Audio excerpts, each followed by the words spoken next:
Hey, welcome back to the 2019 SNS College Football Podcast. This episode, we are going to preview the Big Ten Conference, and I think this one's going to be probably the most fun podcast. Not just because this is a Midwest Ohio State basically based pod, but because I think this conference might be the most unpredictable this year. Yeah, I think it is the most wide open conference. Yeah, and that goes for both divisions. There's a bunch of teams in each division. I think that will be competing for the division crowns. certainly. Yeah, and it's a lot of changes, both in star players for teams and a couple coaches too. Yeah, right. and I think the West division just in general is on the rise. I think a lot of those teams are getting better this year. I mean, in the last few years, they've been down obviously, but that division is trending in the right direction. They're getting more competitive. Yeah, well, what's interesting is I think most of the programs, when Urban Meyer was hired at Ohio State, all the programs probably hated it because they knew that Ohio State was going to be even better than when they were at Jim Tressel. But I think those programs probably should be thanking him because he kind of forced Ohio State's hand as far as making them spend money on assistants because with Tress, they were very cheap with that. So then Harbaugh came to Michigan. They spent a lot of money on assistants, and now you see the conference finally spending money like Penn State. Franklin, he got to spend a lot of money on Moorhead. So there's definitely an influx in coaching talent, right? I mean, there's a ton of coaches that we talked about last year that we kind of thought Jeff Brom, for example, would be gone this year. We thought he'd take the Louisville job being his alma mater, but he sticks around at Purdue. You still got Pat Fitzgerald, who somehow hasn't left Northwestern yet, and it seems like he never will. Yeah. Scott Frost, who I think we have a lot of good things to say about him. My cats are fighting each other in the background right now. But so that's a good transition, though. Well, actually, we'll get to that in a sec. But Addison, if you want to recap last year, what happened, surprises, the same old stuff as the other pods. Yeah, well, 2018 Big Ten, as usual, Ohio State came in as the conference favorite, which is always how it's been under Urban Meyer. Mm-hmm. Mid-season blowout loss to Purdue, though, after that, everyone kind of jumped on the Michigan bandwagon, was kind of expecting them to finally break through and win the conference. Michigan went in the last week of the season knowing that if they won the Big Ten, they're probably going to go to the playoff. Yeah. But Ohio State continued their dominance in the rivalry, winning 62-39 and winning the Eastern Division. In the West, you had Wisconsin start the year as the heavy favorite. They're a top 10 team going into the year, coming off of a 13-1 season. That was expected, but they had a pretty disappointing season, had 5 losses, and then the big surprise of the conference season was Northwestern winning 8 straight conference games and going to the Big Ten championship. That's the first time they had ever been there. Mm-hmm. Ohio State went on to win the Big Ten title, but it wasn't enough to get them into the playoff. And second straight year that Big Ten missed out on the playoff. Right. Yeah. So it's in this year it could be interesting because I could definitely see a 10-2 Big Ten champ that gets left out again. But at the same time, with how hard their schedules are, if a team goes 11-1 in the Big Ten this year, I have a hard time seeing them get left out. So do I, unless it's a 30-point loss. Yeah, right. Unless that's the thing. You can't lose by 30, obviously. And we'll get into that when we preview. But we'll transition now into our coaching changes for this year. So we'll start with Maryland. There are only 2 changes in the conference, Maryland and technically Ohio State, I guess. But Maryland decides to go with Mike Locksley from Alabama, who he was a head coach previously at New Mexico. And Addison and I, before we fired up this pod, were laughing about the fact that he, in fact, went 1-11 3 straight years at New Mexico. Now, is New Mexico a place you can actually win? Well, I think you should be able to do better than 1-11 at least a couple of the years. But, yeah, it should. But he came into Alabama, and it seems like he helped with the offensive transition. I don't know if Gaddis is getting more of the claim to fame with that we'll talk about him when we get to Michigan in a little bit. But Addison, I'll start with you, I guess. Your thoughts on Locksley. We know he's a great recruiter. Is that going to translate to on the field with Maryland, though? Well, recruiting, I definitely expect that to pick up. So as far as his coaching abilities, like head coach, I don't know. Definitely really bad in his first head coaching job, but I mean, you can learn from that and get For better. sure. Like, don't always expect someone's first head coaching job to be their best, obviously. But Yeah. yeah, still questions about his actual coaching ability. But really, the most important thing for the Maryland program is to just get better talent, and that's where you start off, I think. Yeah, I mean, obviously, it looks like he's going to be recruiting at probably, I would say, a pretty high level. I mean, it seemed like Durkin was actually going to recruit at a decently high level, but that was obviously, it seemed like a pretty toxic culture. So Yeah. I think, time will tell with Loxley. Tolman, your thoughts on that hire for Maryland? I think it's a good hire for them. Maybe not like performance on the field for this year, but it's a chance to build a program. They have it's a talent-rich area that like Maryland, Virginia, even like Pennsylvania corridor. So I think they have a chance to build something there. Okay, yeah. No, I mean, it's like we said, time will tell. We'll see what we think of them this year in his first year, but let's transition to Ohio State, who obviously, us three that are on the pod tonight before Corey calls in, who's the ultimate hater, but Urban Meyer obviously had 7 years of amazing success. It's going to be probably close to impossible to duplicate what he did, unless Day wins, I guess, more than one national title. But Ryan Day was obviously the offensive coordinator for the last 2 years. He is taking over. Tolman, I'll just start with you. Your thoughts on what Day has done so far as recruiting. How do you think he's going to fare in his run at OSU? Well, he's already checked the box in terms of good recruiting. He kind of sealed the deal with some of the top guys that were already committed to the class in the previous cycle. And then he's already working on another fantastic class for the next recruiting cycle. So when you talk about you have to replace Urban Meyer, recruiting is, probably the number one thing that you have to replace. So what we're going to learn this year is what happens when you face adversity, what happens when you're on the road at Northwestern at night and it's a little sleepy and things start going bad. That's something that historically Urban Meyer was fantastic at, with like in-game adjustments or overall game plans for like a tough game on the road. Now you've got a first-year head coach at the college level doing that, and I think that's where the challenge is going to lie for Day this year.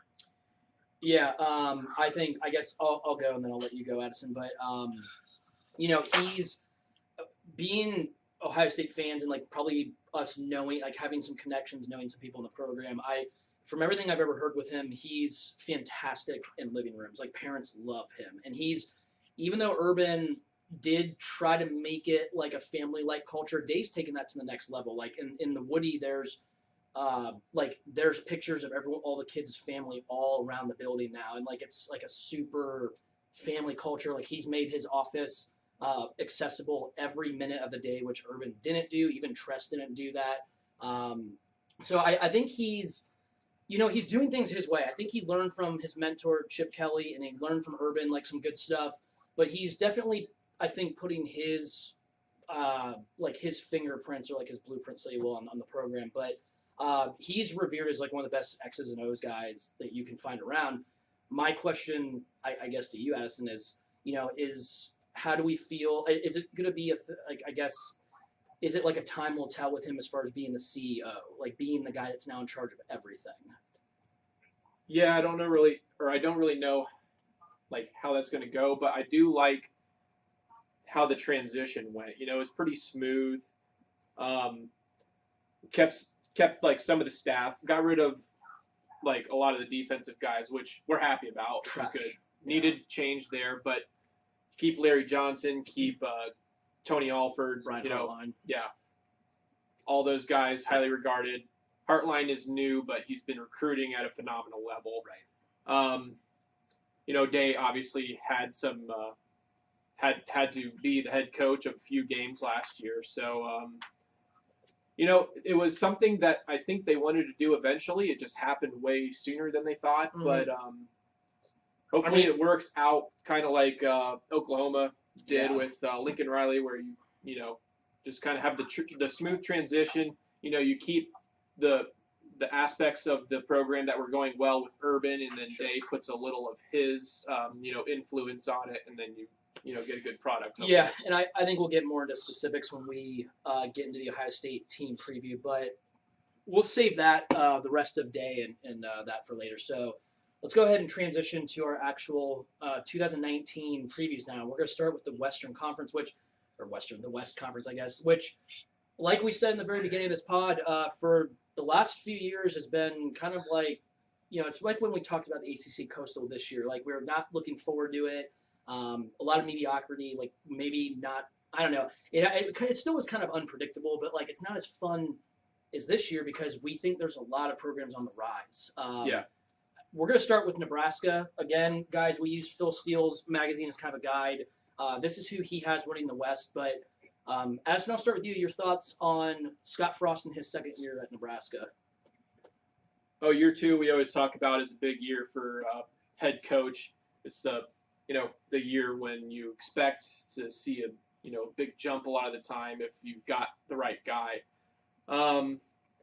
Last year, Nebraska 4-8 record, but they were a lot better than their record. Like, they lost several games that they their like win expectancy, like post game, was really high. Like, they absolutely blew the Northwestern game, Colorado game. Yeah, they shouldn't have lost to Troy, an inferior team.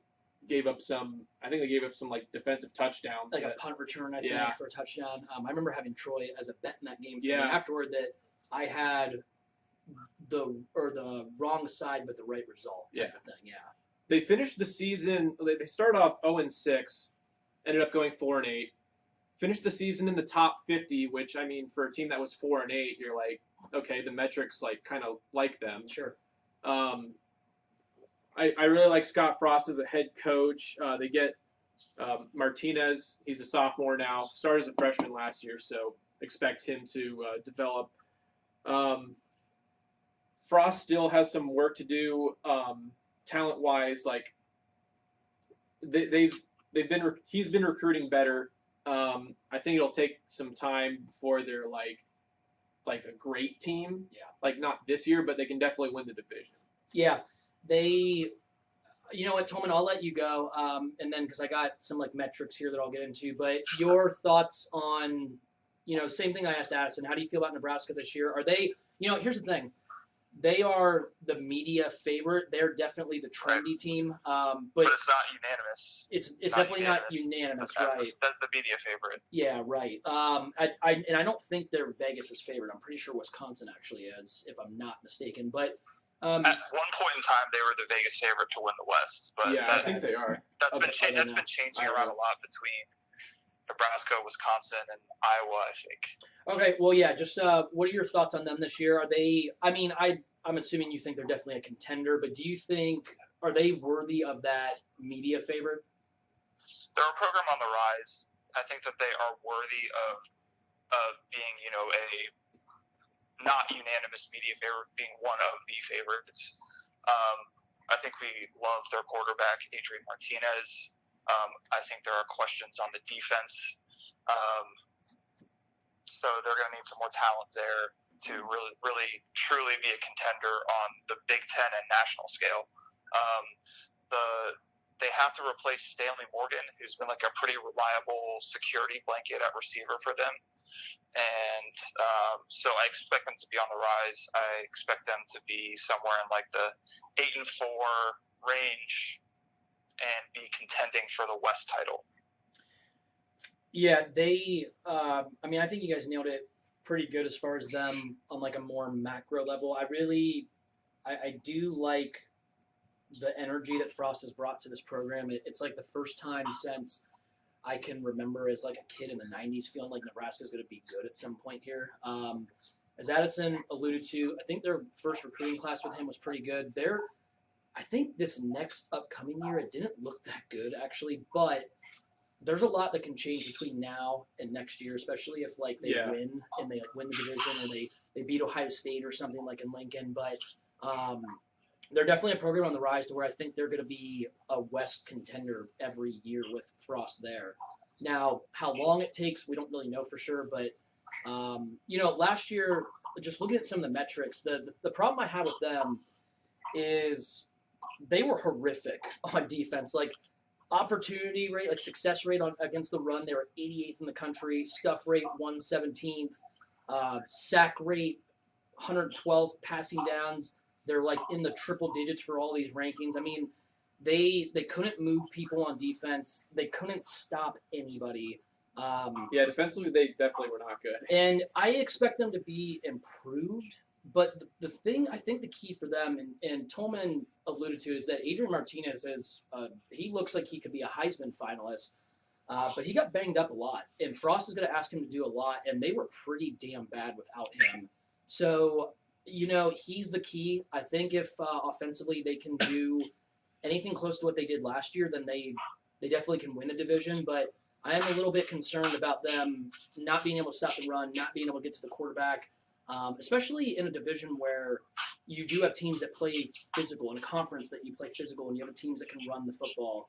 That concerns me a little bit. Yeah. A lot of their hype just has to do with the fact that Frost is the coach. Yeah. And they're expecting him to, do, works of magic here. Right. And, get this team to improve a lot. Sure.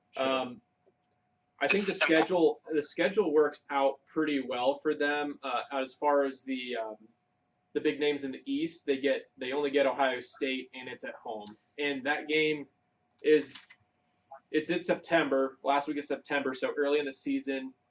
That's going to be such a big game for them. That's like a program. It could be game. a program. Really. They're going to put everything into that. Yeah.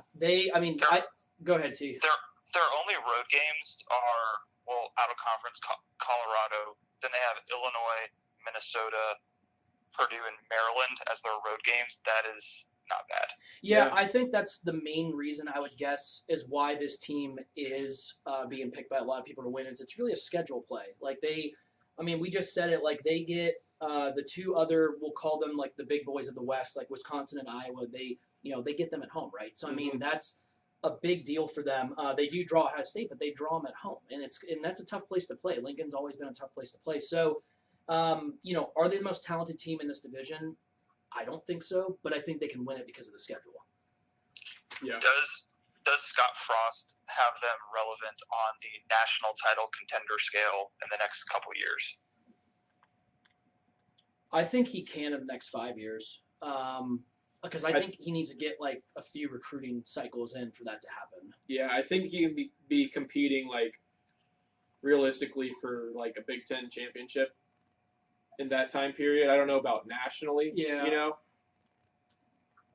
It's a good question. I think it's possible. I agree. It's probably more likely that I could see them being like Wisconsin, a team that could threat to be a threat to get to the playoff, but. Are they able? We always talk about this in this pod, when we do the playoff previews. When we talk about teams as being a playoff contender, there's another step to that where can you win 2 games against the best of the best? Yeah. And there's a big difference between getting to the playoff and winning the playoff. We've seen how hard that can be. So we'll, Nebraska obviously on the rise, certainly a contender. We'll move on to the next program, Iowa, who they lost 2 tight ends in the first round in the draft this past year, which is amazing. Noah Fant, and then who's the other guy? Not really, though, because they're notorious for putting out white guys into the NFL. Yeah, that's true. They do have a lot of white guys, but they do return Nathan Stanley at quarterback. I think he's the most experienced quarterback in the conference. He could be considered maybe the best 3-year starter at least. Yeah, and I'm pretty certain he's going to be an NFL draft pick. They have possibly the best tandem of tackles in the nation, not even just the conference, but the nation certainly. But this was a team that went 9-4 last year. They were in the mix. They were very Iowa, is how I like to put it. Tolman, your thoughts on Iowa this year? Are they definitely a contender in this division? Definitely a contender in the division. They are one of the other favorites that the different media sources has been split on. You made the point about Nate Stanley. We really like that. They have, as always, a great offensive line, so they're going to protect him. They have probably one of their better defensive lines. AJ Epenesa. I don't know how you say it. Epinesa, yeah. He's a defensive player of the year candidate, so you're going to get good line play out of Iowa. But I think the difference is if you're comparing Iowa and Nebraska, kind of in that at the top as favorites in the Big Ten West, is their schedule is much more difficult. Out of conference, they've got a tough game at Iowa State for the Cy-Hawk Trophy. They play on the road against Michigan and at home against Penn State in back-to-back weeks. They've also got at Wisconsin, at Nebraska, so that's going to be the challenge for them this year. Yeah, Addison, your thoughts on Iowa? Well, I think losing those tight ends is going to hurt for sure. Like they've got Stanley back, but I don't know who he's going to throw to. They've got like basically everyone who carried the ball back last year, but they weren't that effective running the ball. We're going to talk about that in a second. So they need to be better there. They got to figure out what they're going to be on offense. They're a very different team than Nebraska. Very different. I think they'll be solid defensively, even though they lose a few guys. Like they lose like their top 4 tacklers. I think they've been solid. Like the last several years, they've been solid every year defensively, and they usually figure out a way to do do pretty well on that side of the ball. So I don't think there will be too much of a drop off there. Epinesa, there are a lot of great defensive linemen in this conference, and he's one of those guys. This is actually the first year he's starting too, which is crazy. Yeah, 10.5 sacks and he didn't start. 10.5 sacks and he didn't start. Yeah. But future top 5 pick, I would say. Yeah. You guys nailed it pretty good. I mean, Tolman, I agree with you. I think their defensive line play will be pretty strong, like it usually is. They do lose almost every technical starter except for Epinesa. So I think defensively they might take a little bit of a step back. The one thing that concerns me with Iowa, Addison brought this up for a second, but when we usually think of Iowa, we think of a team that pounds the football, that really flourishes on like play action, and that's where they use like a lot of those tight ends. The problem is last year they rated at 122nd in the nation in rushing overall. I mean, they only were successful on this is 64th in the nation, 48% of their running plays. So for a team that just lost their 2 best safety valves and best playmakers at tight end, I'm concerned that if they can't run the ball, then how are they're not going to be able to do play action. Like in obvious passing situations, are they going to be able to do enough? So I have major concerns with that. And Tolman alluded to the schedule. Like, it's pretty brutal. They get Michigan and Penn State in the crossover.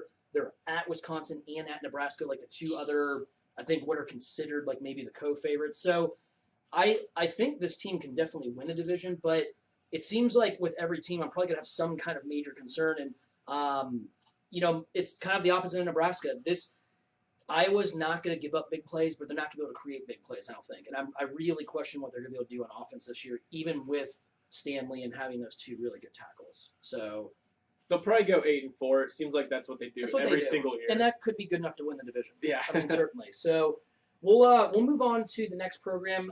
We talked about them a little bit, Wisconsin, and how they were definitely the favorite to win last year, but they had a lot of injuries. Had definitely a year where they underachieved. Addison, I guess I'll start with you this time. Your thoughts on Wisconsin this year? Are they primed for maybe a bounce back? They could bounce back a little bit. The things that they had issues with last year were quarterback play, and the defense kind of fell off. Like, a lot of people don't think of Wisconsin as being like an elite defense, but the 3 previous years before last year, they had allowed 13, 15, and 13 points per game. That's pretty good. So yeah, this defense had been really good, and then last year in conference play they gave up 28 points a game. So they dropped off quite a bit. It's a team that they like to play from ahead, obviously being very run heavy. So they got into situations where they're not really comfortable. This year they lose 4 of their O linemen, so that's a concern. But the good thing about Wisconsin is no one's been better at reloading on the offensive line. They have more draft picks at that spot than anyone in like the last 10 or 20 years. Yeah, it's like 2 decades, yeah. They do have a few guys who are stepping in as seniors, so the hope would be that it's not like they have no experience at all, that hopefully they can just step in and fill in those roles pretty well. Yeah. You got Jonathan Taylor back. Heisman candidate. Yeah, definitely Heisman candidate. 2,000 yards last year. I picked him to win it last year. He Yeah. almost did. And I did too. Yeah. I think I picked Wisconsin in the playoff last year. yeah, what's Like crazy a is that playoff contender. Right. with the struggles they had in like the passing game, Right. they're still able to run the ball as well as they did. Mm-hmm. Right. But they just didn't have enough balance.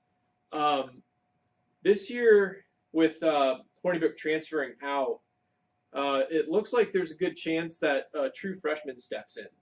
Yeah, I was going to ask you guys. I don't know if you heard. I thought I heard that Cohen was actually ahead in camp, but Mertz is possibly the best recruit they've ever had at that position.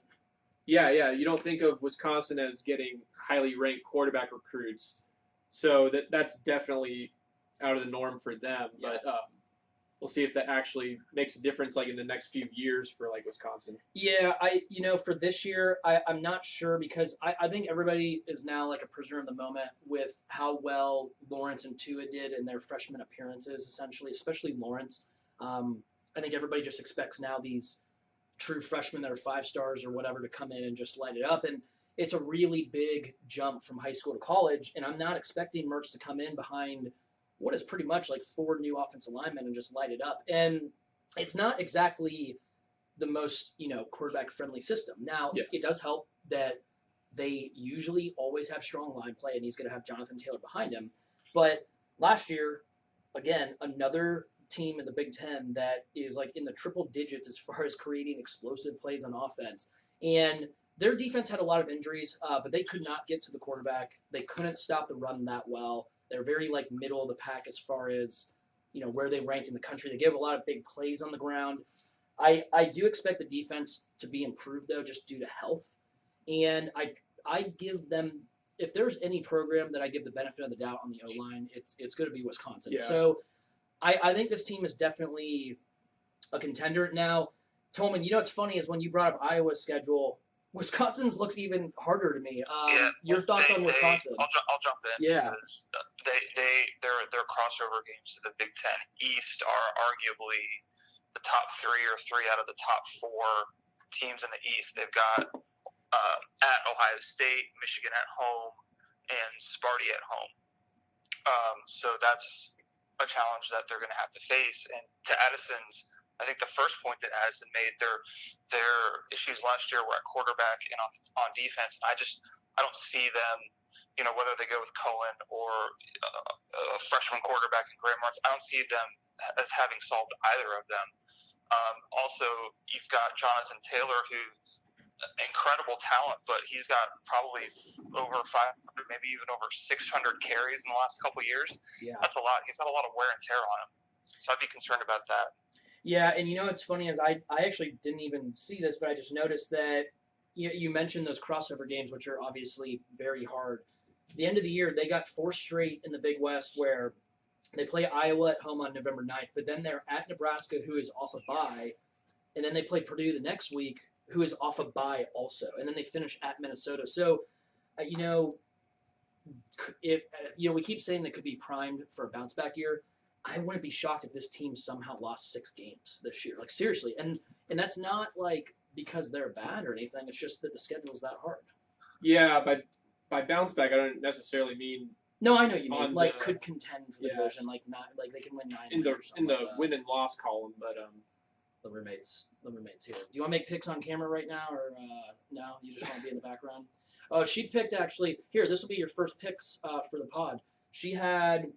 The roommate had Ohio State over Iowa, so that's your first pick. We'll do a midway quick pick there. She had Ohio State winning the conference, Ohio State being a playoff contender.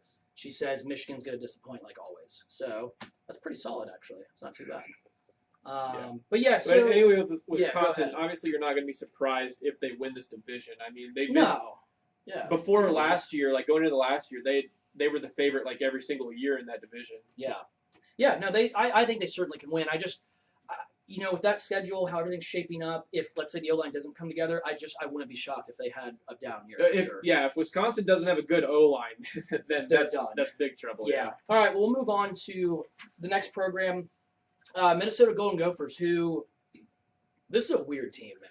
They last Yeah. year It's funny. They had games at the end of the year where they blew out Purdue, blew out Wisconsin, but got blown out by Illinois. It's a team that was basically all sophomores and freshmen playing.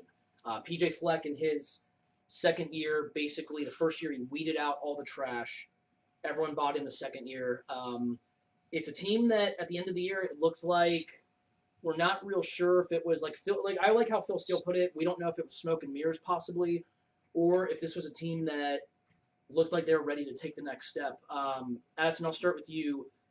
PJ Fleck, row the boat. How do you feel about them this year? Well, they bring back a lot, that's for sure. And on offense, they bring back basically everyone who carried the ball or caught the ball last year. Sure. 97% of their yards are back.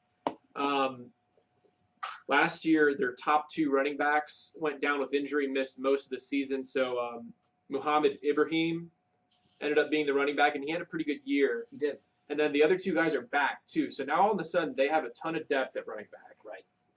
At receiver, they've got a guy, Tyler Johnson, who is, I think, a pretty underrated player. NFL player. Yeah.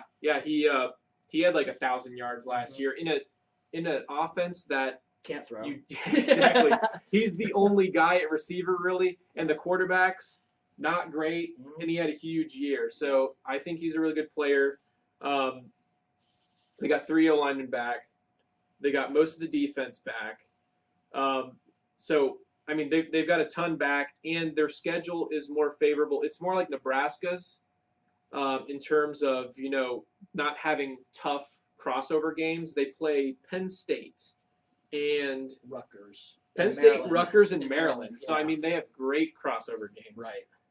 So, I definitely think I expect them to be improved and definitely competing in this division. Tolman, go ahead. Your thoughts on Minnesota? This is the team that I was most excited to talk about in the West.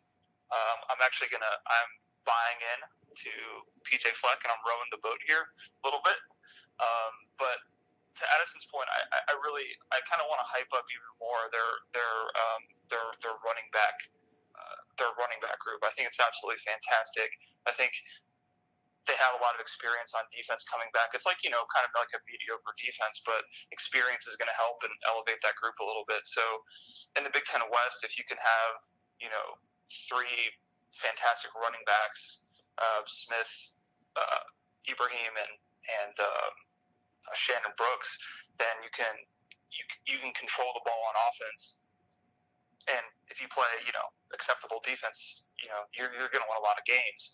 So the question for Minnesota this year is probably at quarterback. PJ Fleck says he's got a couple that he likes. Zach Anistad is injured, so it looks like Tanner Morgan's going to be the starter. But I really like this team. I really like their schedule.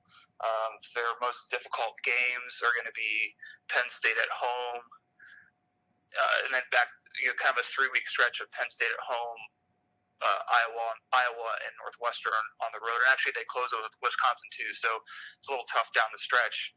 But I'm buying into this team and this program. Yeah, I kind of feel the same way, to be honest. I really like I think PJ's doing a really good job. There's a lot of excitement for the first time maybe ever with Minnesota. They, just looking at some of the metrics last year, there's, I think, some positives. Like, for example, rush defense, they were almost like the worst team in the country as far as giving up big plays. But I think it just showed like how young they were, because as far as like success rate, stuff rate, they actually ranked pretty darn high. Their pass defense was pretty good. They just couldn't get to the quarterback. I think if they can do a better job getting to the quarterback this year, then I think the defense overall will be pretty good. They weren't very great red and green zone offense. I think there needs to be a little improvement there. But all these things, I think, come with just more experience. Like, I think not turning it over, just being more efficient. You guys getting better quarterback play. Yeah. It's funny is like when Anixted went down or whatever, and I think a lot of people that are casual fans that they knew he played last year, they're like, oh, well, Minnesota lost their starting quarterback, where, Tanner Morgan arguably could be the better quarterback. But they're pretty even. Like, I don't think Minnesota knew who was going to play. Maybe they were going to split time. Anixted was a walk-on, I think, going into last Yeah, year. but what helps them out is, like you guys said, the running back, the receivers, the playmakers on this team. The O-line was pretty darn good last year. This is a team that it's similar to Nebraska. They might not be the most talented team in this division, but I tell you what, the schedule sets up for them to where I wouldn't be shocked if they were 8-0, but I wouldn't be shocked if they had 3 losses by the time they got to that last 4-game Yeah, stretch. they definitely have a chance to, like, going into November, into that bye week, Yeah. and then the tough stretch at the end of the year, they could have a really good record, like Yeah. 7-1, 8-0, Yeah, something like that. I think they do have the most talented skill position players in this division. Yeah, I honestly think that could be the case. I just think they might not be as strong in other position groups or maybe on the line, but I don't know. This is a team that definitely could be a contender. So we'll move on to the next program. The defending West champions, the Northwestern Wildcats, who I don't know how they do it. They get outgained every single year in yardage, it seems like, but Pat Fitzgerald, just a testament to how good of a coach I think we believe he is.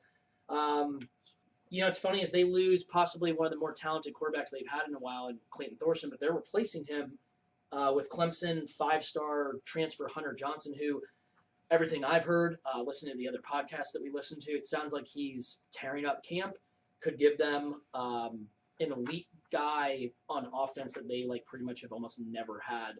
Tolman, I'll start with you. Northwestern, are they a contender again in this conference, or are we starting to level off here? What do you think? They are a kind of low on my list of contenders. We're starting to level off and really fall off here. But the way that they get it done is because of coaching. I think Pat Fitzgerald is a fantastic coach. Their defense is going to be respectable to solid every year, and now we'll see what they do with Hunter Johnson. As probably the highest profile quarterback they've ever had. I know that they've developed some quarterbacks into some pretty good players, but in terms of highest profile, he's their guy. So, but the real question is about Northwestern overall as a program. Is last year they won the Big Ten West. Is that the ceiling for this program?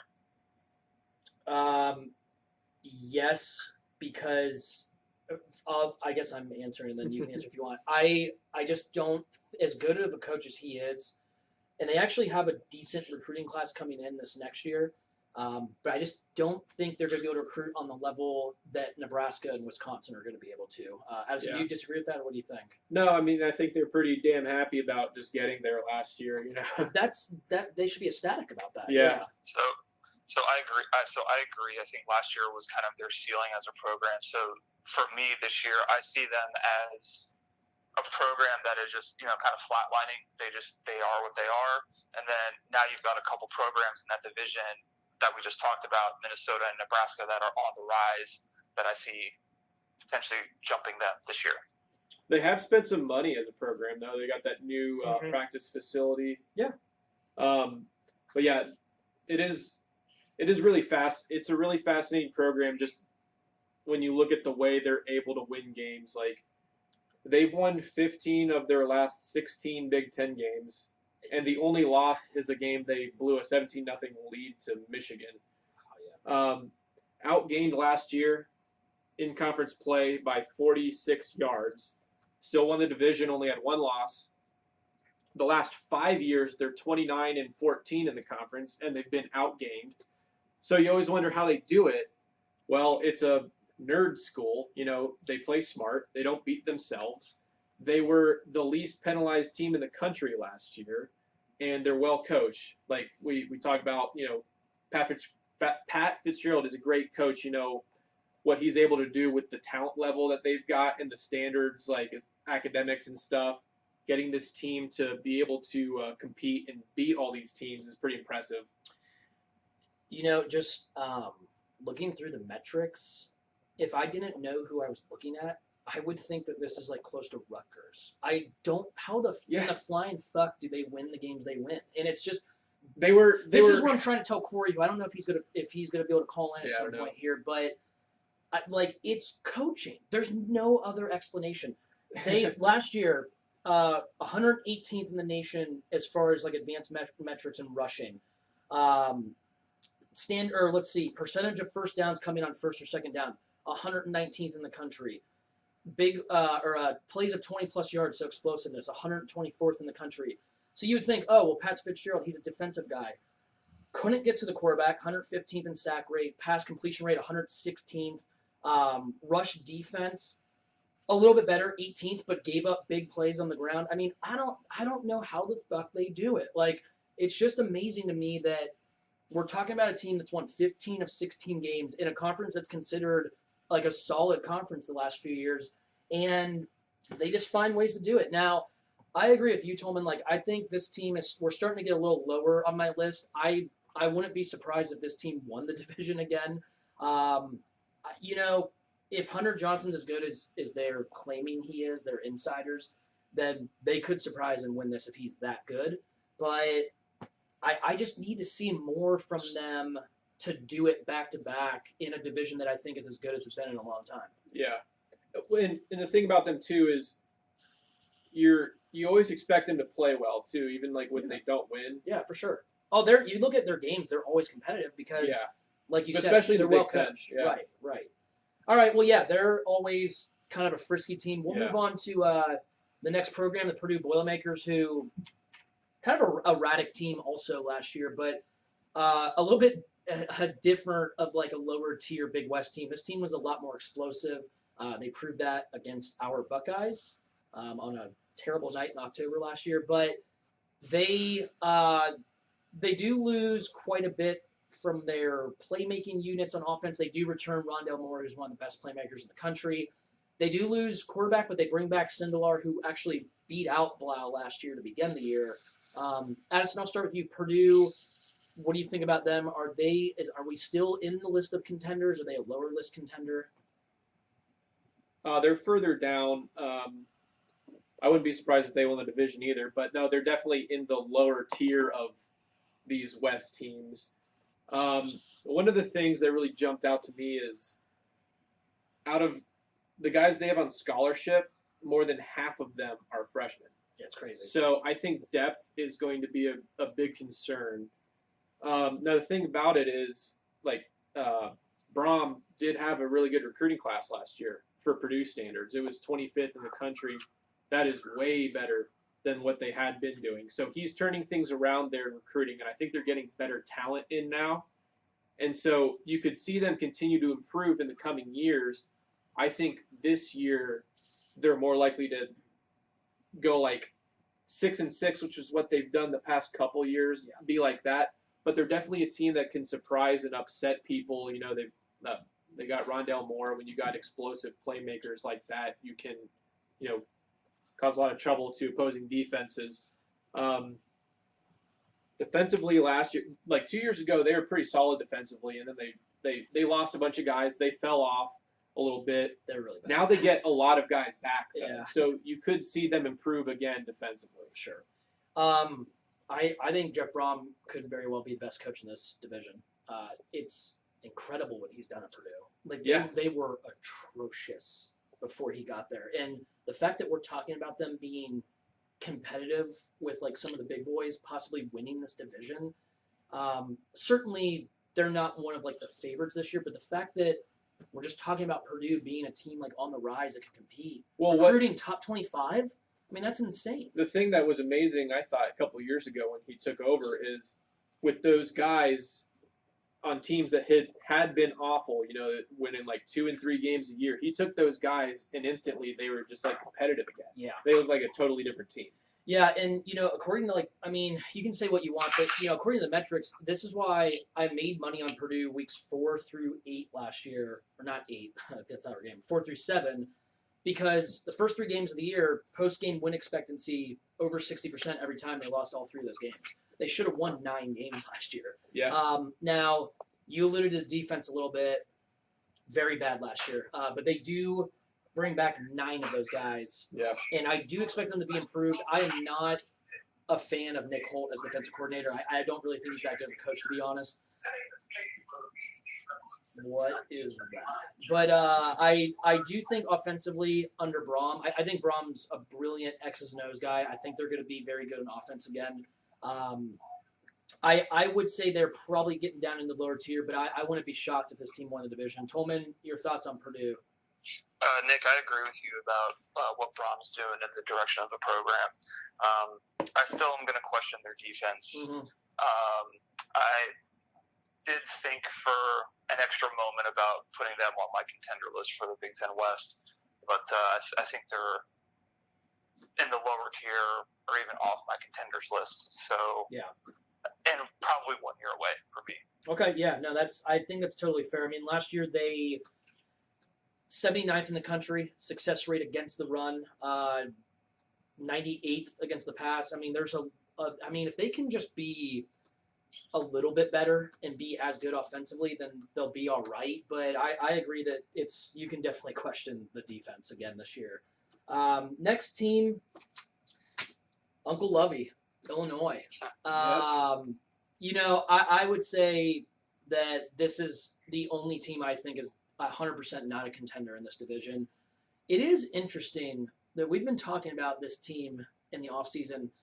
How are they getting the transfers and like the people that they're like? Who's paying for these guys? Like, do you have an answer? Like, what is going on here?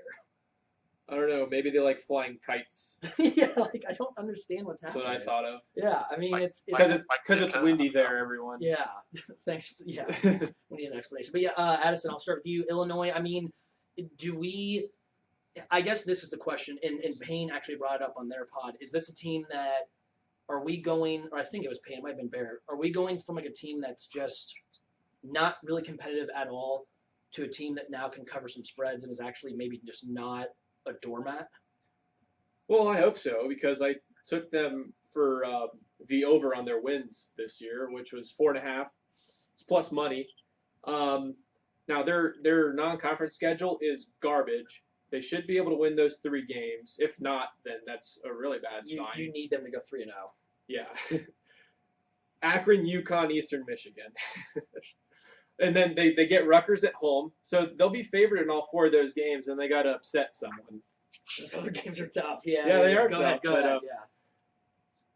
It's this is a really good running team, and a lot of people don't know that about Illinois because Very good running team. like you just think Illinois is bad, but they were actually really good in the run game, and they bring back 4 of those O linemen, and they bring back Reggie Corbin. 8th in opportunity, so 8th in success rate, 30th in the country in explosiveness, 9th overall. Yeah, great running team. and Reggie Corbin averaged 8.5 yards per carry. Very underrated player nationally. Yeah. Defensively, they were dog shit. Oh, atrocious. And yeah. just like all of this can pretty much be summed up by that one game that you and I were watching on a Friday night against Penn State. Oh God, yeah. Our bet, yeah. One of our Going worst up front bad on that. beats of Plus the year. 28, I think. Or Yeah. we were really plus like 35 Plus, at some point. plus 28, but in the third quarter they were winning by 3. Yeah, good. And then they got outscored 35-0 Yeah, in the fourth quarter. unbelievable. We were watching that game, like early on in that game. That's the first time we had watched Illinois that year, and we were like, holy shit, they're like opening holes up on this Penn State defense. I mean, like truck size holes. yeah, and it wasn't an illusion. Like they were a good running team, but besides that, like that's the only thing they did well. Obviously, like that's how you end up going 4-8. But you mentioned the transfers. They got a bunch of. They got 3 USC transfers. They've got a Washington transfer, a Bama transfer. So somebody's interesting. Paying. Somebody's paying. They're paying. And their starting quarterback is likely Brandon Peters, so they got a Michigan highly recruited transfer, right? Is he? I don't even see him on the roster. yeah, he's not in Phil Steele, but They're very excited about Tolman. Isaiah Williams. Yeah. True I thought they freshman. got They're, him in. they're very excited about him. Isaiah Williams. Yeah, Isaiah Williams. Yeah, I don't know if he's related to the other Isaiah Williams. Juice. Yeah. I mean that would be Nightmares. weird. Yeah. That'd be weird because they're like 13 years apart. But Yeah. I guess you never know. Yeah. What, you mean like his son? Yeah. I mean, I don't know. I guess he could be, but no, I've heard like people saying from their camp that they're very excited about him. Now, And he's a highly recruited or very highly rated guy third too. Yeah. rated, like at his position, dual threat. Yeah. Another program you don't expect to get that type of guy. I mean, I'm not going to add too much more. You nailed it on the head.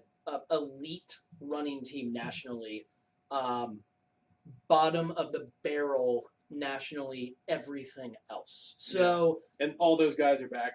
they do bring back 10 on defense. They do bring back 7 on offense. I mean, honestly, you know, if this team played in like the ACC, I could see this being like a bowl team. I don't think it's gonna be the case this year. I think you're really hoping for 5 on their win total. That's But I wouldn't expect too much more Tolman, than do you have that. any additional thoughts on Illinois? They're the doormat for me. Yeah. I never understood or liked the Lovie Smith hire. I just don't think that's a good direction. I don't think it's a good direction for the program. Okay, I never believed in Lovie Smith, so I'm gonna pass on them this year. fair enough. Yeah. All right, let's we'll go ahead and move on to the East now, which could be arguably the best division in college football. It's up there at the SEC West certainly, but you know, we're going by Phil Steele's order. He has Michigan winning the division and this conference this year. And big thing with Michigan this year is they're adding Josh Gaddis as offensive coordinator from Alabama. They're going to a spread offense. Jim Harbaugh is notorious for being very stubborn towards his like power running formations, grind it out. You know, they've been very good against non-elite teams. They've dominated non-Ohio State, Notre Dame, Michigan State, Penn State teams. They seem to be the media favorite. I think Vegas actually has Ohio State as the favorite, if I'm not mistaken. Vegas does, yeah. Ohio State. Tolman, I'll start with you. You know, is Michigan? Are they a playoff contender? Do you think they're is the Gaddis hire gonna be the thing that puts them over the top, or what do you feel about that? But I think it's a combination of the Gaddis hire, Harbaugh, you know, giving him the play calling duties, paired with Shea Patterson at quarterback. I think that's just, to me, that seems like a really good fit. And then you add in all of the receivers that they have on the outside: Peoples-Jones, Nico Collins, Tark Black. Hopefully, if they're all healthy this year, that could be, you know, one of the better offenses that they've had in a really long time. With Harbaugh, they're always going to be solid on defense. So I think it's very legitimate and understandable that the media has them as a favorite. Their schedule is, you know, it's medium difficult at Wisconsin, home against Iowa. They get Ohio State at home this year, at Penn State. So there could be some toughness there, but I like the direction that they're heading with Gaddis as the play caller, offensive coordinator.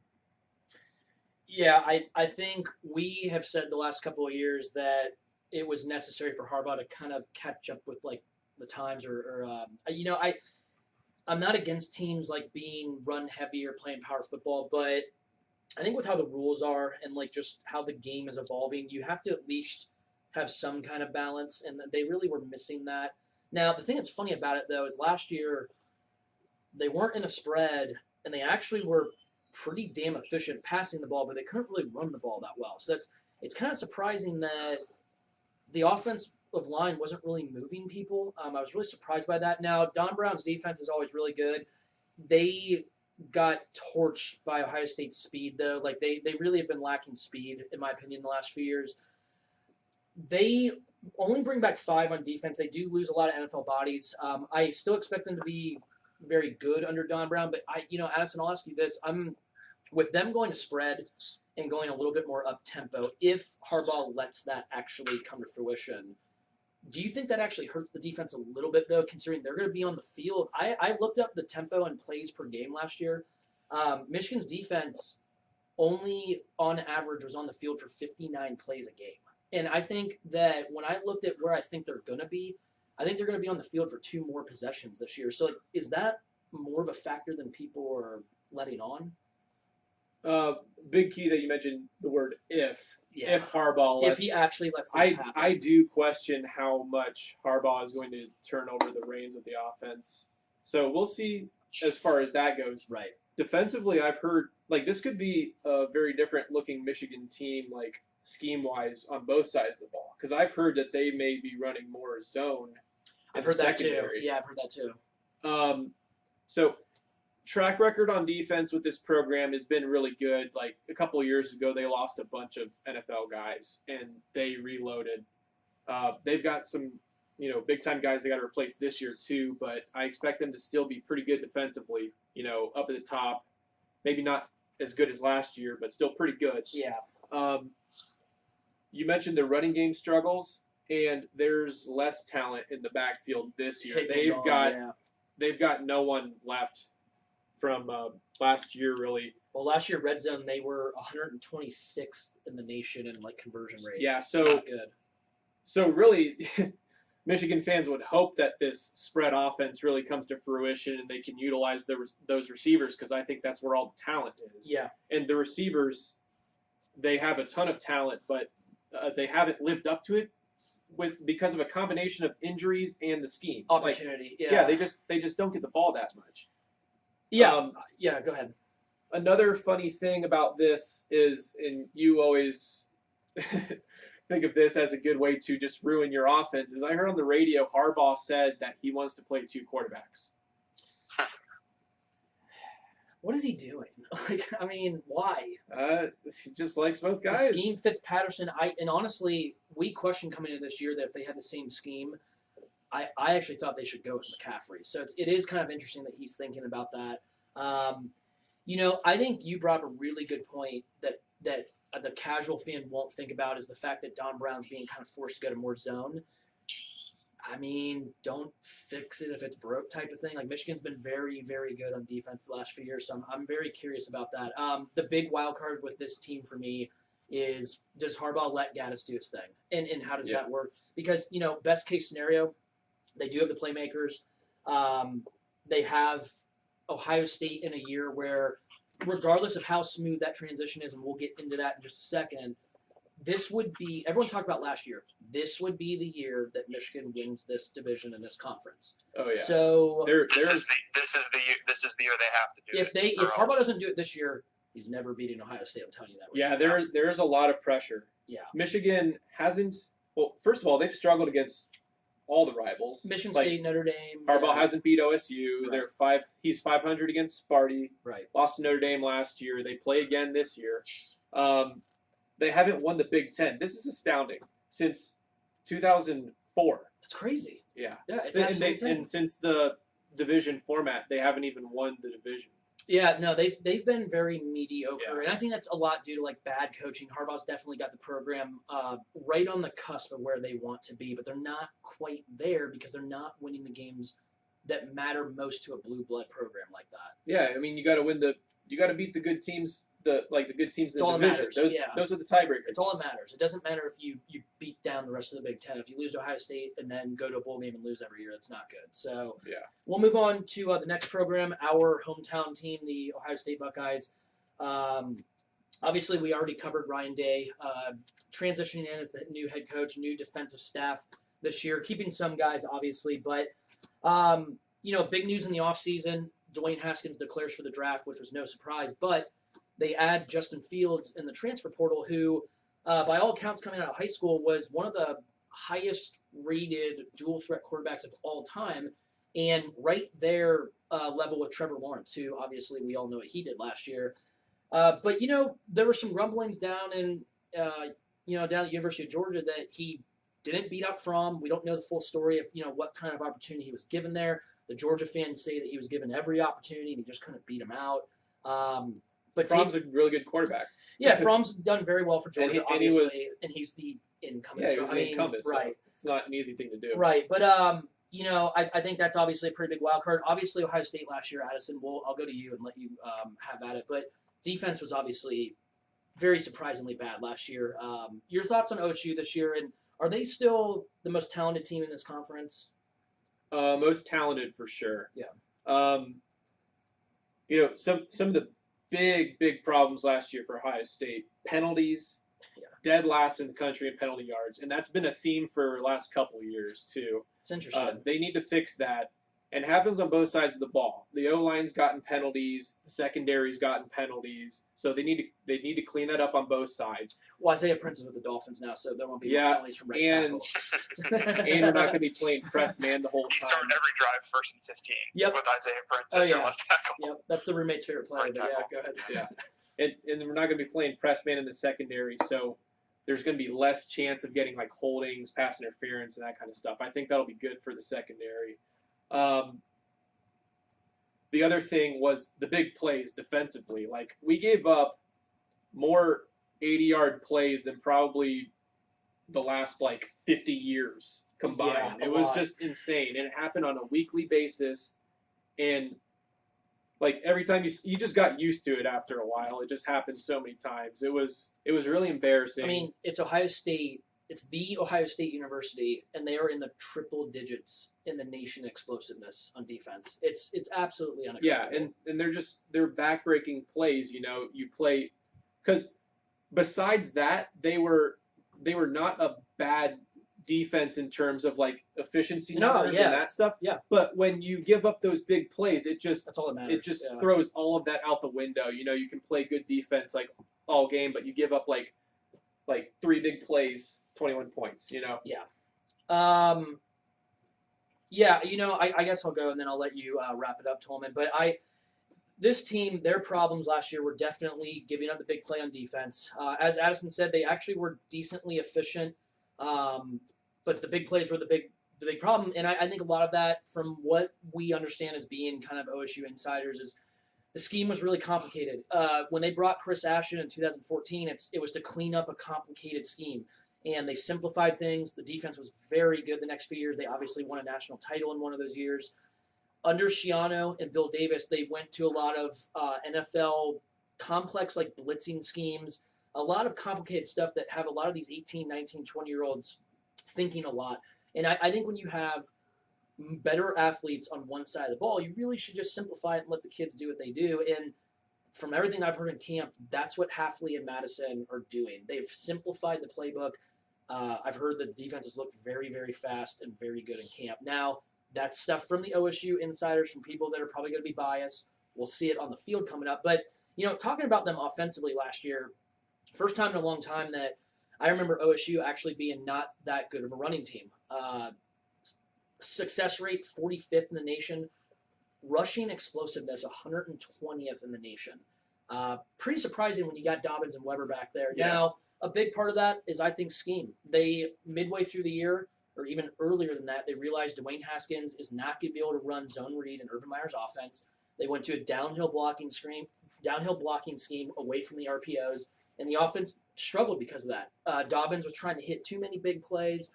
This year, Fields in the offense, I believe they're going to be going back to more of an RPO type of scheme. I think that's going to help with the running game a lot. Fields is the wild card. I think he's one of the biggest wild cards in all of college football this year, because if he's as good as advertised and he's healthy, I think this is a team that can win a national title. If he is just kind of average or he gets hurt, then I think we're talking about a 9 or 10 win team here. So, and it's funny when I say, just like a 9 or 10 win team, it's because I think this is by far and away the most talented team in this conference still. Yeah. It's just a matter of getting it cleaned up on defense as far as what I think is just scheme, because Jeffrey Okudah, Jordan Fuller, and Chase Young are all three going to be All-Americans. And I think Pete Werner is in there for a possible kind of sleeper candidate as far as that kind of accolade goes. Yeah. From what I've heard. There's a lot of talent defensively. There's a lot of talent. They just got to clean things up. But, Tolman, I'll hand it to you. Your thoughts on what do you expect? I know it's tough to say because we're not 100% sure what we're going to see quite yet. But just give me kind of your gut feeling on Fields. Do you because you being down in SEC country, and I know it's more LSU based, but what have you heard about him? Do we think he's going to be as good as advertised, or is he a little bit overrated? The concern with Fields would be carelessness with the ball, so leading to a high turnover rate. Mm-hmm. And is he a smart quarterback? I think that's the reason why Kirby Smart favored Fromm over Fields. So I have three. I think I have three big questions about Ohio State this year. One, what are we going to get from Justin Fields? This season could go poorly if he loses games because his turnover rate's really high, which could also be related to the offensive line. You're replacing four like all season starters on the offensive line. Yeah. You can maybe count Wyatt Davis as that. So you've got issues. You got potential turnovers at quarterback. You've got potential offensive line issues, and then you close the season home against Penn State at Michigan. That's the two toughest games you're going to play all year back to back. So, but the reason for optimism, this is going to sound a little weird, maybe a little abstract, but I think the issues on defense last year were related to Nick Bosa going down. I think their scheme was all based on expecting that Nick Bosa is going to get double and triple teamed every time, and that's going to free up guys to, rush the quarterback, guys to make tackles. So this year, if you have a more balanced defensive line and you're not just, relying on, is Chase Young going to get double and triple teamed every time at the rate that Nick Bosa was? Maybe, but I think you've got a little bit. You might have a little more depth at the defensive line this year. So that's my reason for optimism about the defense. Yeah, and sounds like we're gonna be rotating a lot of guys defensively. Like, there's some really good depth there, and Larry Johnson just wants to throw bodies at offensive lines, and he wants them to be worn down at the end of games. Yeah, there's definitely question marks. Those questions could be answered by just simply talent. It's, by all accounts, very likely a very elite coaching staff. So we'll see. And my final point is, if Justin Fields is a transcendent talent like he's supposed to be, then this team is in contention to go through the regular season undefeated. Yeah, certainly. Like I said, he's the wild card, man. I think it's a lot is riding on him being quite good, I think. So, and the thing is, I think he can be just okay passing it and just be very good in the run game, and they can still win 11 games, win the conference. But for that team to be a playoff contender, actually beat teams like Alabama, Georgia, Clemson, he's going to have to be pretty damn good throwing the ball too. So we'll see if we've picked our if we're going to go homer and pick them, and not homer. I mean, we might think they're the most talented team, but. We'll move on to an interesting team this year. Sparty, Michigan State, underachieved last year, 7-6. A lot of injuries on offense. Even so, the offense was absolutely dreadful. It was very, very hard to watch Michigan State football last year. The positive note, their defense is very possibly the best defense in the country this year. On the, I think, preseason Big Ten, they have 7 first-team defensive play. I mean, they have 3/4 of the defense in the first team, media selection or whatever. That's absolutely incredible. But, Addison, I'll start with you again, I guess. Improved.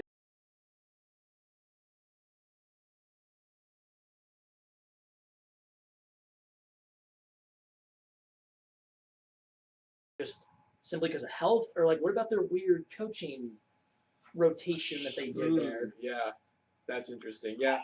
Offensively, they did a poo offensively. Yeah. A lot of that, the O-line was bad, and it all started there, I thought. They couldn't run the ball, and that throws off their whole offense, and they get into bad situations on third down, which they're not capable. They do not want to be in third and long. Right. It's not a team built to be in that kind of spot. Lewerke was banged up all year, missed a little bit of time. L.J. Scott was banged up all year. He missed a few games. The O-line had to shuffle a lot because they were all hurt. And Felton Davis, their number one receiver, he went out injured for like halfway through the year, and he missed the rest of the season. So, they really were decimated offensively. They were still really bad, though. I mean, if you're a Michigan State fan, you hope that, better injury luck, you just improve by default. Yeah. And it's hard to get much worse than they were. Yeah, what they did offensively with the coaching staff is really weird. They didn't fire anyone. They just moved everyone around. They gave everybody a different position group. Yeah. It's the strangest thing I've ever seen, but it's like very D'Antonio. Like Yeah. it's very weird. Tolman, your thoughts on Sparty? Are they going to be? Are they going to improve enough on offense to be a contender in this division this year? No, I have probably the next team that we're going to talk about finishing higher than them. Okay. But it's because for me it's because of offense, and I know that there's a lot of experts that really have hyped up and liked the rookie a lot at quarterback. I've just never seen it. I've never believed in him. I just see him as a mediocre quarterback. So I don't see them as a contender in this division. Just for that reason. But they do have 17 returning starters, so they could be frisky. Yeah, they do have a lot back, and their defense could be the best defense in the country. Yeah, I was actually surprised they didn't really get to the quarterback at all last year, but they still were like just so good against the run that they just smothered people. It put teams in obvious passing situations, and obviously that made it pretty easy for the defense. But yeah. I think Lewerke's actually all right. I think he flashed as a freshman. Last year he was playing with a separated shoulder a lot of the time, and so I'm curious to see what he's able to do behind what should be a healthy offensive line. I've heard a lot about this true freshman Anthony Williams at running back. He apparently tore it up in the spring. He apparently has done very well in camp. He's supposed to be like some kind of stud playmaker. I am a little bit the concern I have is, obviously, are they going to be improved enough on offense to balance everything out? And is D'Antonio's kind of overly conservative philosophy on offense, is that going to keep them from, being what they probably could be if they had a little bit more innovation? Like we talked about this with Michigan. It was kind of a similar type of thing. But, I think the defense is going to be so good that the offense really just needs to be like a little bit better, just stay healthy. And I actually think this team could win this division. I actually think of them a little bit more than I think what maybe you guys do, especially Tolman, it sounds like. But I think they could. I think they're going to definitely be frisky. They certainly are going to catch some teams possibly at the wrong time. So we'll see. Yeah, they'll be a pain in the ass to play, I'm sure. Kenny Willekes, defensive end, is very good. Phenomenal player. Yeah. We'll move on to the next program here, Penn State Nittany Lions, who they lose Trace McSorley, they lose Miles Sanders. Bring back 6 on defense and a lot of guys that played a lot of snaps last year that weren't technically starters. I think that's certainly going to be the strength of this team. But Tolman, I'll let you go this time since you seem to be a little bit higher on Penn State. Your thoughts on them? Are they a contender in this division? I am higher on them. I do have them as a contender in this division. I think their defense this year could be pretty nasty. They have probably the best linebacking core. Cam Brown, high tackle rate. Micah Parsons, great pass rusher on the outside from the outside linebacker position. Deep defensive line with a lot of young guys that can rotate in and be pretty good for them this year. And then on offense, yes, you lose Trace McSorley, and you're replacing him with Sean Clifford, who we don't know a ton about, but you make up for it because you've got, fantastic skill players. You got KJ Hamler, who's, up there with Rondell Moore, is like maybe one of the best receivers in the country. You've got Ricky Slade, big play potential at running back. So I'm high on this team as, they might have a little bit of growing pains, getting some chemistry with Clifford at quarterback. But I think towards the end of the year, they're going to be playing very, very well offensively. And then coupled with that nasty defense, I think that makes them a contender. Yeah, I think at the end there, you brought up a really good point, is that I think by the end of the year, this team's a little bit younger. This is going to be a team that I don't think a lot of programs are going to want to play. Their defense is going to be pretty nasty. And, I think it's similar to Ohio State in the sense that there's a lot riding on Clifford. They've got a lot of talent at running back. Ricky Slade is very highly touted coming into that program.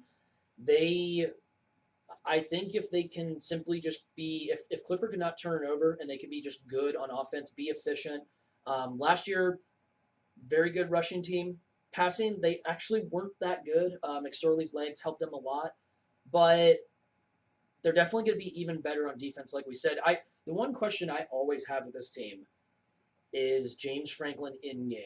There's just been so many blunders with this guy for me that he recruits at such he's recruited at such a good level that this team, the next 1 to 2 years after this, I think very well could be a national title contender. That's how much talent I think is in this program right now. But I question the guy calling the shots in game. Addison, your thoughts on Penn State? Are they a contender in this division, or what do you think about them this year? For sure, yeah. I think offensively, they've got some time to figure it out. I'd say like the first 5 games aren't that challenging, really. Yeah. So, maybe by the time they go to Iowa in mid-October, that's when they'll need to have things figured out offensively. I think that 3-game stretch is like they win the division in that 3-game stretch. Yeah, that's huge for their season because they've got at Iowa, Michigan, and at Michigan State. And Sparty's off a bye in that game, so that's tough. Yeah. Yeah, big stretch of games there. What's his name? Tommy Stevens. He was supposed to be the guy behind McSorley when he left, but he transferred back in the spring. So that was a surprise for Penn State. So they've got to go to Clifford now. They've done a hell of a job recruiting at running back, so I think they'll be fine there. Even behind Ricky Slade, they've got a ton of guys who are very highly touted. Yep. And defensively, I like what they do. They're very aggressive, and they're very good at getting after the quarterback. Yeah. And we all agree they're going to be really nasty defensively. Like they're good at every level. Yeah, they I guess the one other thing that I wanted to mention as far as coaching staff is you mentioned Tommy Stevens. He followed his old OC. He followed Moorhead down to Mississippi State. When Franklin brought in Moorhead, that took that program to the next level. They were elite with Moorhead in there calling. He called all the shots, the X's and O's. Once he left, the offense had quite a bit of a drop off last year. They were very middle of the road offensively. Weren't that explosive, weren't really that efficient. Run game, like I said, was strong, but the pass game was quite weak. I mean, like we said, if Clifford can be good and if he exceeds expectations, this team absolutely can win this division, no question. Let's move on to the next program, Indiana Hoosiers. As Bear, as he said in the podcast, 6-6. Didn't even say anything about it. He just said 6-6. I feel like this team is always 6-6, just like Iowa's always 8-4. Yeah. Or 5-7. They're always right there. Yeah, right. On the edge of bowl eligibility. Your thoughts on Indiana? Is there any chance that they could surprise and finish inside the top 4 in this division? Nah. I mean, it's all about the top 4 in this division. Yeah. Indiana can be pesky. They tend to play the top teams pretty tough, but they can't beat them. And obviously there's a huge talent gap there. They bring back a decent amount. This Michael Penix kid at quarterback, they thought that he was going to take over the quarterback job last year, and then he got hurt. Right. So now he comes in. It looks like he's probably going to be the starter. They bring back a decent amount of yardage offensively, running back and receivers. Right. So, I don't know. 6-6 or 5-7. It's hard to see them doing much different than that. I like one of their starting wide receivers. His name is Whop Philyor. Yeah, that's a great name. I mean, I'm not going to waste too much time. Indiana, Addison nailed it. They've been pesky against the big boys, but they just haven't been able to win the game. Certainly a team that, for betting purposes, they cover a lot of, I think, those games that they're pretty big dogs in usually. But yeah, their main problem is they don't recruit at a high level. They have absolutely zero home field advantage.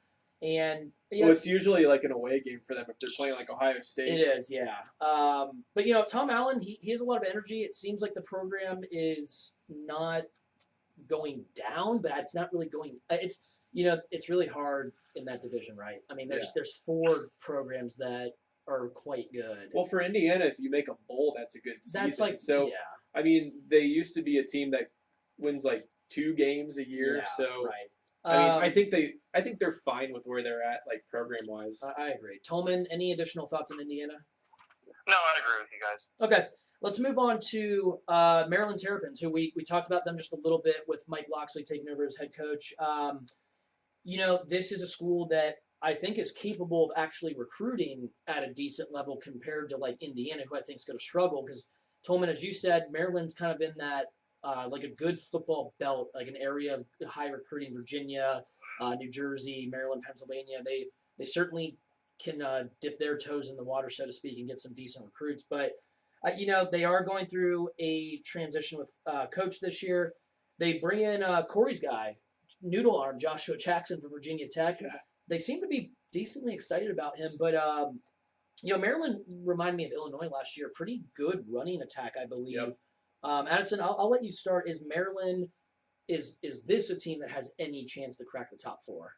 Well, the way I see this team is, I said Indiana like competes with the better teams. This team in general hasn't. Yeah. Except for the Ohio State game last year. Against the other teams, they just typically get blown out when they're playing the good teams. The running game was really explosive.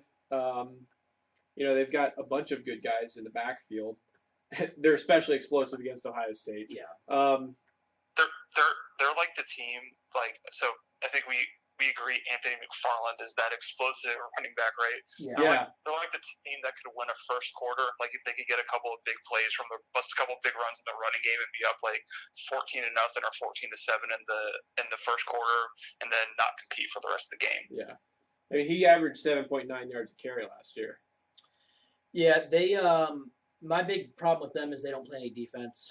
And part of it is like last year was like a culture thing. The kid dying, Durkin being out. I mean, and then being back in, then being out. But they really struggled on the line. They bring back only 5 on D. I mean, I don't know if they're really going to be improved on defense. The one thing I'll say is that this is like Bill C talks about this. It's year 0. It's a new coach. We'll see if there's any kind of excitement there. But if he can recruit top 25, top 30, this could be a team that is kind of frisky in the years to come. As far as being a team that I think can give some of the big boys a little bit of a headache at least. I'm not gonna say they're gonna compete for the division, but they certainly can recruit unlike Indiana, in my opinion. Any additional thoughts on Maryland, guys, before we go on to Rutgers? Give them some time to rebuild. I think they're interesting team to keep an eye on for the next 3 or 4 fair years. enough. Steele agrees with that. Yeah, Steele, who's on this podcast usually, he's pretty high on Loxley in Maryland. What was the bet? Oh, they didn't make the bet yet, but did it have to do with Virginia Tech or no, it had to do with Maryland breaking into like the top 4. Oh, the top, yeah. I can see. I can not this year, but I can see that. Yeah, not I this can see year. them perennially It was like being in the top 4. it was a proposed bet. It was like, will Loxley finish in the top 4 of the division at some point? I think it was. I would be on Steele's side. Okay. Yeah, time will tell. I mean, it's like we said, it's a team that could possibly recruit at a decent level, so they have a chance, unlike Indiana, in my opinion. We'll move on to the last team, who is certainly the doormat in the East. Rutgers Knights. Our guy, Chris Ash, is the head coach. I think he's a really good defensive mind, but he's not done very well there. They just simply cannot keep homegrown talent home, essentially. I'm just trying to think of any kind of positive with Rutgers. Is Ash going to get fired? I mean, is there any hope for this program? Well, I don't know. There's no hope for the program, but what are you going to do? Fire him and hire another coach that's going to go 1-11? I mean, what are you going to do? Yeah, I don't know. The one piece of optimism or the hope was last year you had the highest rated quarterback they've ever recruited, or Sitkowski, coming in, but then he sucked. So I don't see any reason for optimism here, but I also don't see how a coaching change is going to make anything better. Who wants to coach at Rutgers when all of the best players are getting plucked by Ohio State, Penn State, and Michigan? Maybe they bring Shiano back. Yeah. Addison, any thoughts on Rutgers? Just comical in the passing game last year. Like, I can't remember a team being so bad throwing the football. You know, they actually protected him pretty well. 28th in the nation in sack rate, but Yeah, it would almost their be best better if he offensive got lineman sacked transferred because to he Ohio threw so State. many picks last yeah. year. Besides that, though, they are 128th or worse in every single advanced passing metric. I mean, they're not good. I don't know. I don't know what else to say about them. I mean, they're not good. They're just not good. They Yeah. suck. So, who knows? We'll see what happens. Yeah, But it's still weird talking about Rutgers in the Big Ten. they're not a Big Ten team. Neither is Maryland. We're just borrowing them for money and TV ratings. So Maryland's an ACC team, 100%. So let's move on to the last. Adding Rutgers was solely just for the big programs to just steal New Jersey players. 100%. Yeah. And no, also so that you can have a legitimate excuse to have games in like Madison Square Garden and For Barclays Center in New basketball. York City. Yeah. Yeah. Right. So we can move the Big Ten tournament up a full week and have it in the Garden. Yep. All right, so let's move on to the final portion. Probably, I'm hoping to be the most exciting portion here, where we get into our picks. So first, I want to start with. I already gave the roommates picks. She did have Ohio State over Iowa. Ohio State winning this conference. A couple other guest pickers. Usually, sometimes a member or a guest on the actual pod. Guest picker Brian J from Sunbury. He has Ohio State over Iowa as the roommate does. He has Ohio State winning this conference. He says that Ohio State is definitely a playoff contender. His surprise team is the Purdue Boilermakers. He actually thinks that they can make a run in that division and win it. He says who's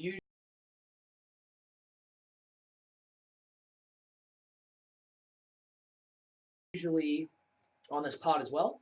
He has Ohio State over Nebraska, and he has Ohio State winning the conference. I believe he had surprise team is actually Maryland. I think he said. Is that correct? I don't remember what he said about that. Yeah, I think so. Who he said? Oh, he said Sparty still sucks. He said they're going to be disappointing. I don't think we actually did. We get Corey's picks. I think he actually said he texted like Ohio State, and then he texted like an hour ago, and I didn't see it. okay, might.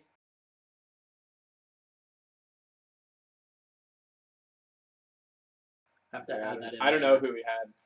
Tolman, I'll start with you.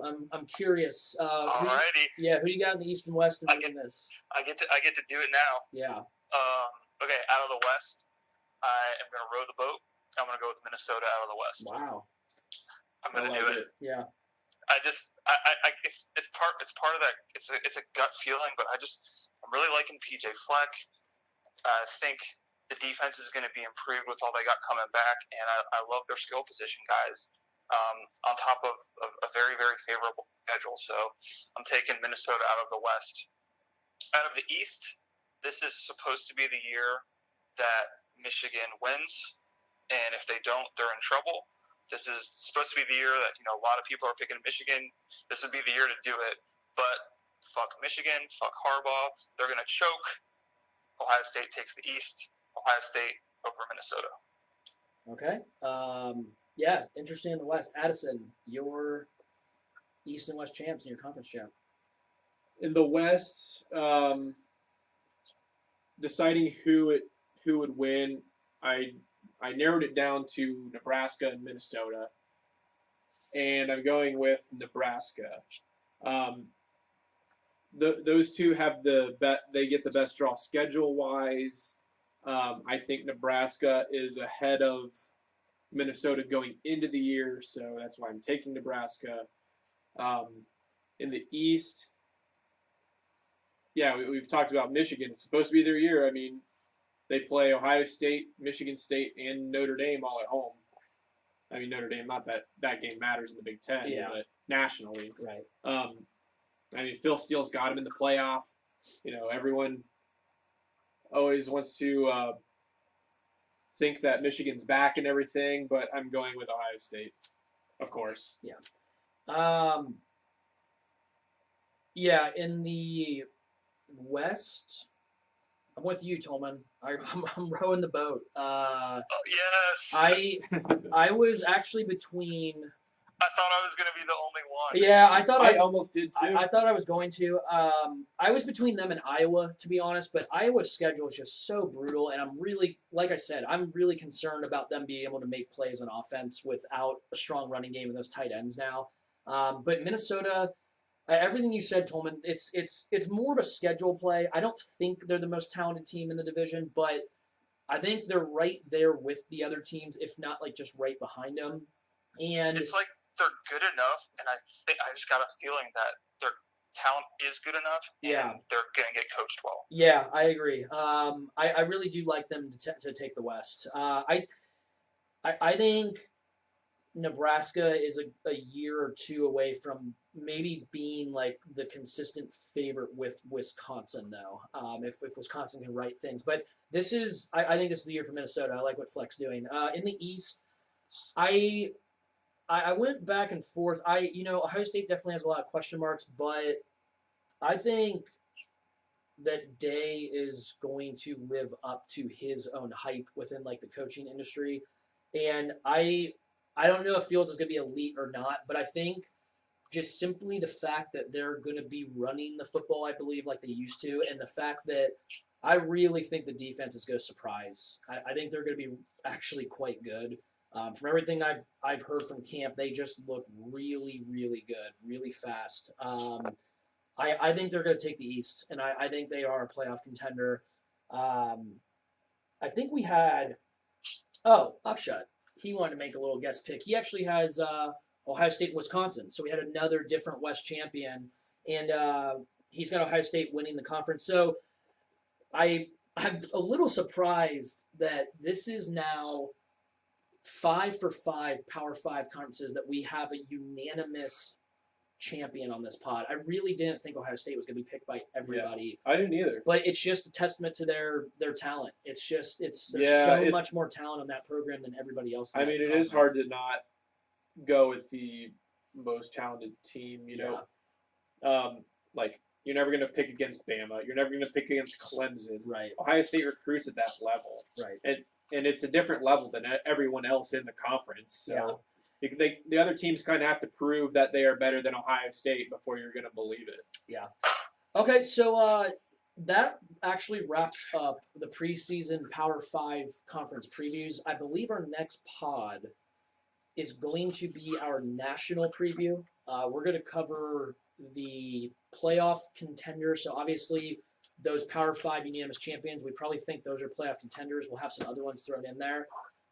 We're going to talk about Heisman candidates, dark horse Heisman candidates, and then I think we'll probably week 1. Yeah, we're probably gonna. Well, it's like week 0 technically, but yeah, week 1. I think we'll preview Florida and Miami, and then start giving out some bets. We'll also give out some, I think, win totals in the next pod as well. So let's do win totals.